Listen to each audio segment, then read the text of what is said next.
From coast to coast over America's three major networks combined, the Red Cross Roll Call. The history of the American Red Cross chronicles a vision to relieve human suffering on a global scale. We're here to cheer for the Red Cross, for the wonderful work they do. A vision made real by people reaching out to help others, spontaneously and impartially. Their individual acts of compassion and courage have kept the Red Cross on the frontiers of humanitarian work century after century. It is, in fact, astonishing how many programs and initiatives pioneered so very long ago still exist to this day.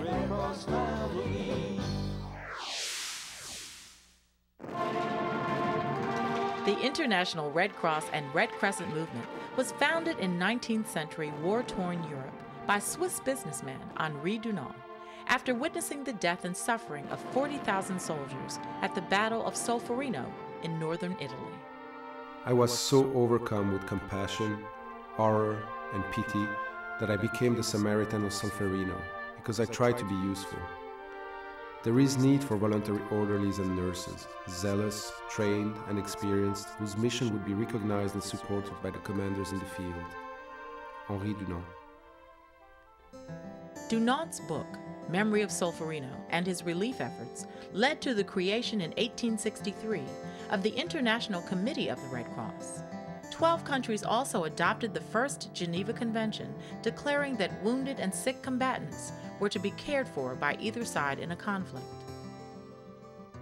From that time onward, the International Red Cross movement, headquartered in Geneva, Switzerland, the International Committee of the Red Cross, and the International Federation of Red Cross and Red Crescent Societies have worked together to alleviate human suffering caused by war and disaster around the world.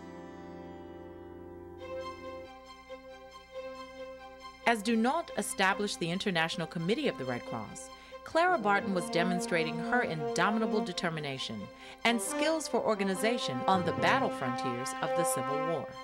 I shall remain here while anyone remains, and do whatever comes to my hand. I may be compelled to face danger, but never fear it. And while our soldiers stand and fight, I stand and feed and nurse them. Clara Barton. A few years later, while traveling in Europe, this angel of the battlefields learned of Henri Dunant and the International Red Cross movement.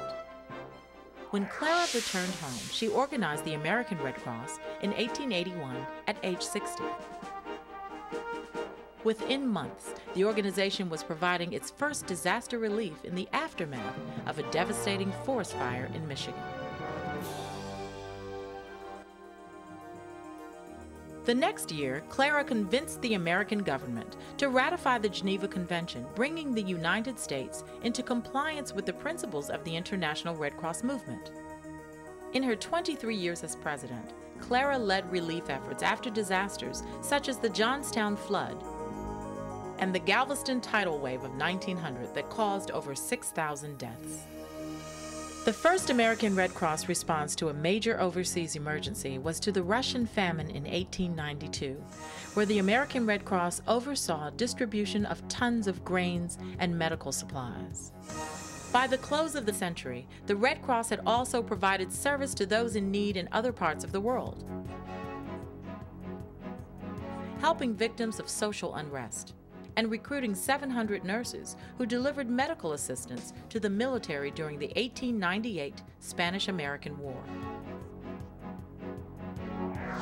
In the early 1900s, the American Red Cross received a congressional charter that assigned it relief responsibilities on behalf of both civilians and the military. Although then as now, the Red Cross is not a government agency. It relies on the generosity of people to do its work. Services expanded under the new leadership of Mabel Boardman.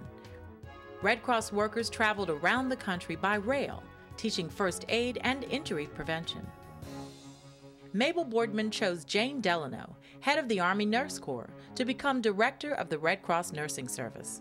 These committees, with nearly 1,300 enrolled nurses, are a guarantee to the nation that neither the stress of calamity nor the turmoil of war will ever again find us wholly unprepared.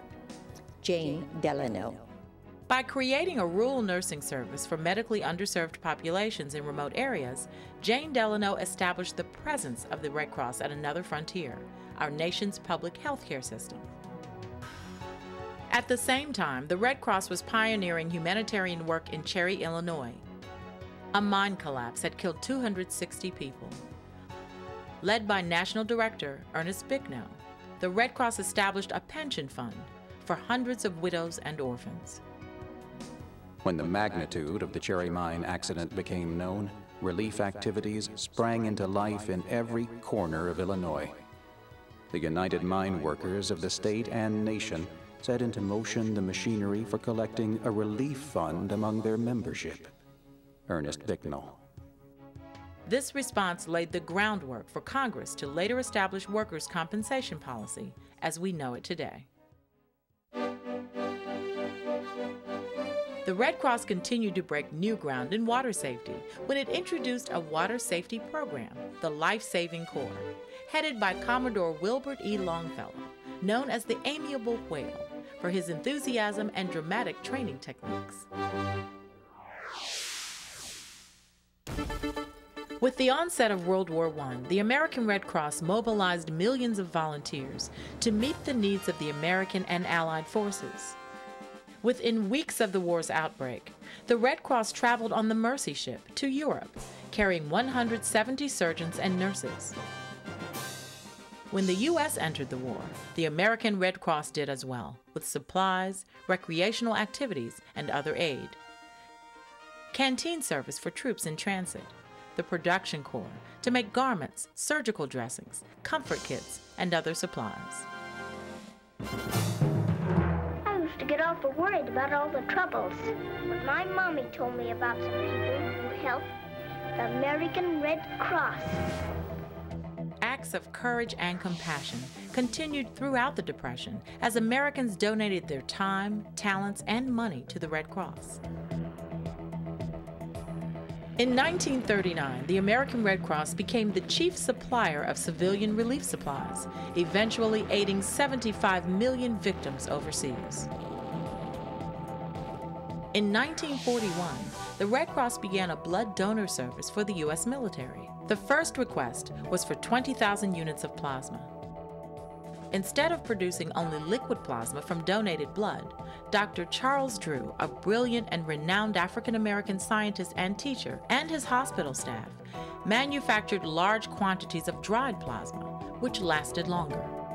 I was teaching surgery at Howard University when I received the telegram, "The Board of Medical Control of the Blood Transfusion Betterment Association is creating a position of medical supervisor to act as liaison officer between the board and the hospital engaged in procuring plasma for shipment to the British Red Cross. I am requested to offer this position to you as being the best qualified of anyone we know."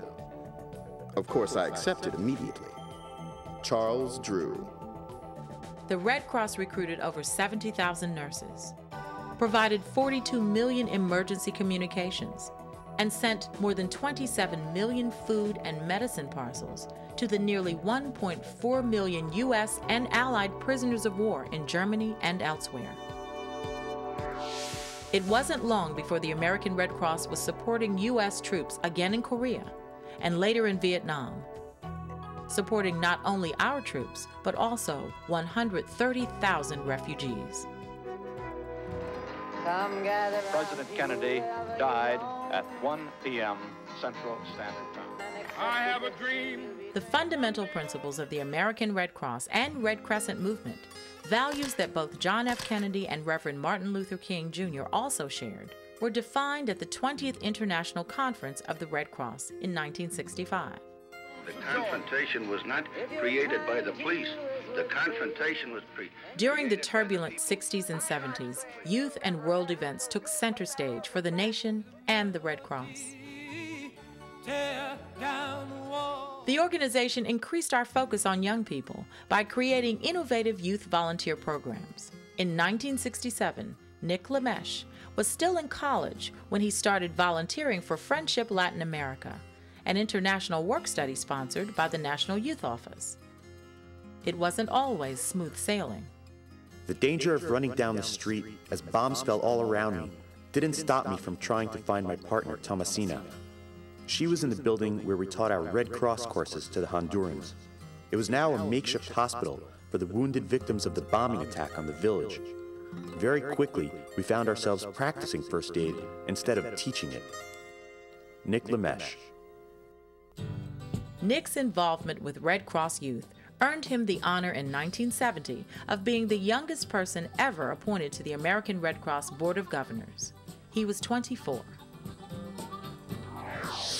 Later, the Red Cross helped pioneer yet another health and safety program for Americans, nationwide training in cardiopulmonary resuscitation, or CPR, the most effective way to revive persons suffering cardiac arrest.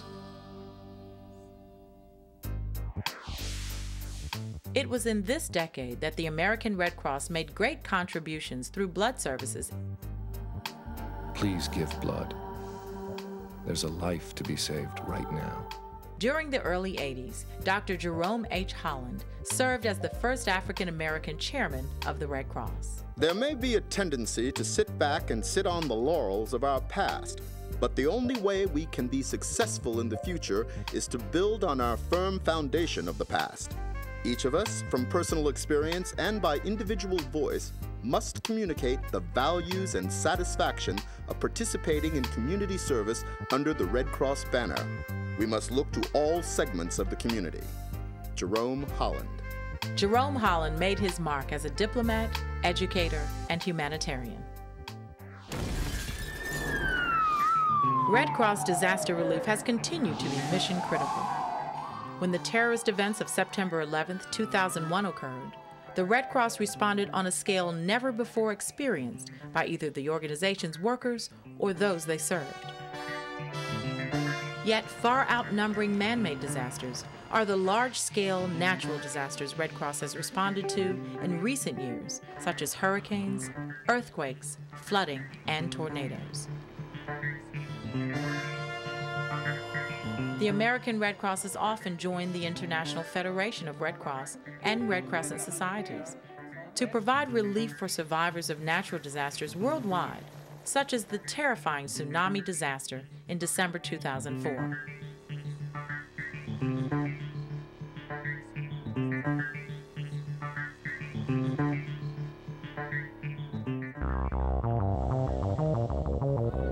In the 21st century, the American Red Cross continues to respond to the emerging needs of those it serves. He's doing fine now. It has become a leader in partnering with and mobilizing communities to help people prepare for and respond to life-threatening emergencies. It has mandated a goal of total diversity throughout the entire organization, fulfilling its commitment to reflect the nation as a whole. And it continues to initiate new and innovative programs and services. I want to tell you a little story. The story of the American Red Cross continues to unfold. It is about partnerships, generosity, endurance, courage, compassion, and caring. Essentially, a story of the human heart. The story is told by those who have served and continue to serve, decade after decade, preventing and alleviating human suffering wherever it occurs. And now the story will also be told by you.